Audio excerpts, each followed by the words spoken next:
প্রিয় বন্ধুরা, Suvendu Das tutorial YouTube চ্যানেলে সকলকে স্বাগত জানাই। মডেল অ্যাক্টিভিটি টাস্ক দশম শ্রেণী জীবন বিজ্ঞানের পার্ট 4 নিয়ে সম্পূর্ণ উত্তর সহ আলোচনা করব। প্রথম প্রশ্ন 1.1, উদ্ভিদের পর্বমধ্যে দৈর্ঘ্য বৃদ্ধি ঘটায় যে হরমোন সেটি নির্বাচন করো। সঠিক উত্তর হবে হচ্ছে জিব্বারভেলিন।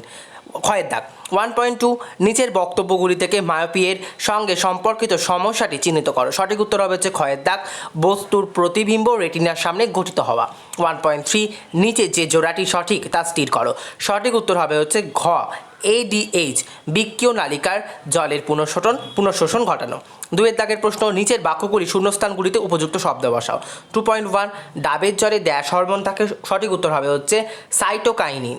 2.2, পায়রার একটি ডানায় ড্যাশটি রেমিজেস নামক পালক থাকে। সঠিক উত্তর হবে হচ্ছে 23। 2.3, RNA-তে থাইমিনের পরিবর্তে ড্যাশ থাকে। সঠিক উত্তর হবে হচ্ছে ইউরাসিল। এবার আমরা চলে যাব 3 নম্বর প্রশ্নে, 2টি বা 3টি বাক্যে উত্তর দাও।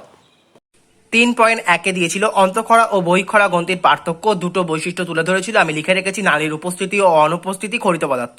প্রথমে তোমরা লিখবে অন্তঃক্ষরা গ্রন্থিতে নালী অনুপস্থিত, তাই একে অনাল গ্রন্থি বলে।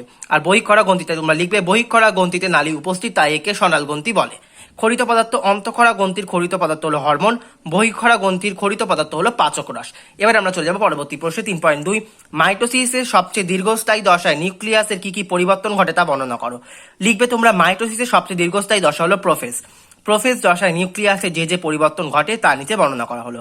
1 নম্বর, ডিহাইড্রেশন, নিউক্লিয়াস থেকে জলের বিয়োজন ঘটে, ফলে ক্রোমোটিন জালিকাগুলি সুস্পষ্ট ও ক্রমশ দৃশ্যমান হয়ে ওঠে। 2 নম্বর রয়েছে ক্রোমোটিড সৃষ্টি, প্রতিটি ক্রোমোজোম লম্বালম্বিভাবে 2টি ক্রোমোটিডে বিভক্ত হয়।